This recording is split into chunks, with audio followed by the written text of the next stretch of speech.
Ayan, magluluto po tayo ng menudo. Our menu for today is menudo. Ayan. Ayan po yung ating pork. Ginisa-gisa ko na po yan sa ating sibuyas at bawang. And then nilagay ko na po yung ating hotdog at yung ating liver. Ayan, mekos-mekos lang din po yan. Then pagluto na po yung lahat ng ating meat, tsaka po natin lalagay yung ating vegetable. Ayan, yung ating carrots, yung ating patatas. Ayan, may laurel na rin po yan. And then, tsaka natin lalagay yung ating tomato sauce. Ayan. Then, simmer lang po natin yan ng at least mga 10 minutes. Ayan.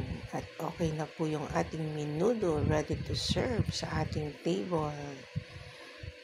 Para may ulam ang ating mga mahal sa buhay. Ayan. Thank you for watching. God bless everyone.